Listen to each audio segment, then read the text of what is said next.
عاملين ايه؟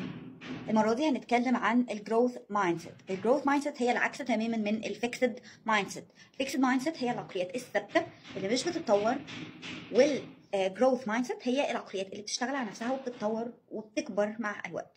طيب ايه هي الجروث مايند سيت؟ زي ما قلنا ان هي العقليات اللي بتتطور وبتكبر، بس هم بيشوفوا نفسهم او بيشوفوا عامه ان الذكاء والقدرات والامكانيات بتاعت كل فرد دي مش حاجه مفروضه عليه او حاجه هو مخلوق بيها، دي حاجه هو يقدر يشتغل عليها ويطورها ويخليها احسن بكتير من النظره اللي هو كان شايفها فيها في الاول او من المستوى اللي كانت عليه في الاول.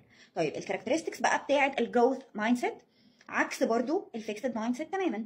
اول حاجه هم بيؤمنوا جدا زي ما قلنا ان النجاحات والذكاء والقدرات دي حاجه شخصيه انا بقدر اطورها. طيب حاجه كمان ان هم بيحتضنوا التحديات، يعني انا قدامي تحدي، قدامي حاجه انا مش بعرف اعملها، مش هروح واخد في وشي وماشي لا انا ما بعرفش اعمل ده، لا هيدور على طريقه، هيتعلم اعمل ده ازاي، هيشتغل على نفسه. طيب تالت حاجة هو بيعمل حاجة اسمها persisting in the face of setbacks. يعني مثلا لما بيشوف حاجة نكسة حصلت له، أو مثلا بيبقى داون أو حياته صعبة في فترة، أو الشغل واقف معاه بشكل مش لطيف في وقت معين، فهو بيفضل مستمر ان هو بيواجه ده، مش بيهرب، مش بيداون، لا هو بيكون مرن وعارف ان ده طبيعي انه يحصل، وبيكون عنده تحفظ شوية ان انا عايز يعني اموف اون، عايز اكمل واشوف هعمل ايه، طب هحلها ازاي، مش بيداون ويقول ان الموضوع ده مش بتاعي.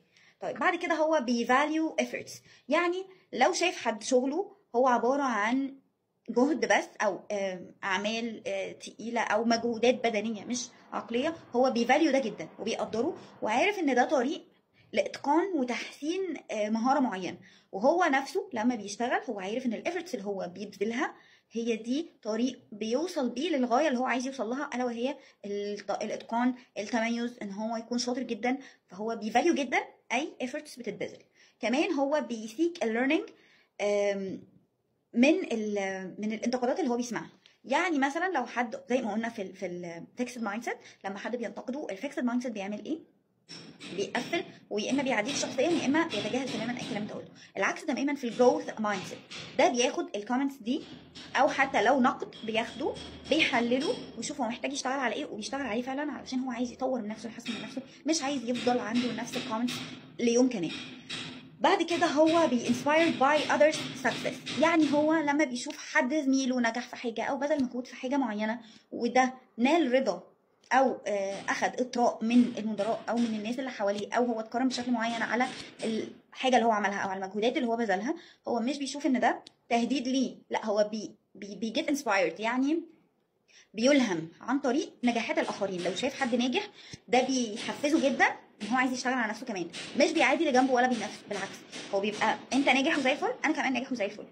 كمان هو بيركز اكتر على التعلم والتطور، مش بيركز على الحاجه اللي انا فيها دلوقتي وان دي السيف زون بتاعتي وانا هنا تمام، دايما بيفكر في ايه اللي انا اقدر اضيفه لنفسي، اتعلم ايه زياده، اطور نفسي عن طريق ايه.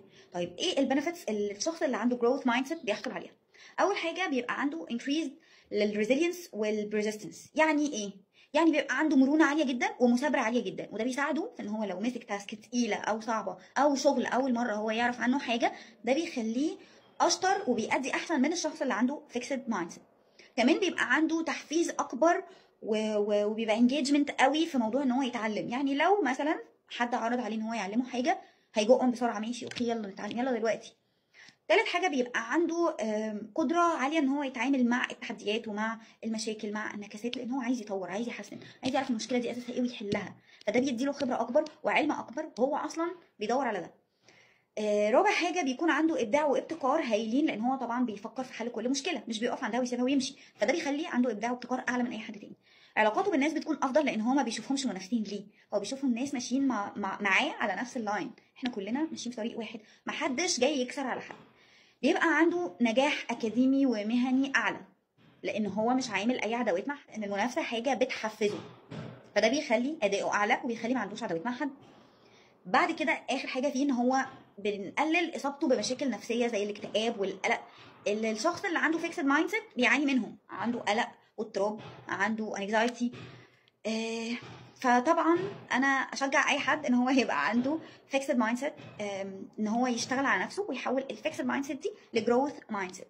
طيب الناس بقى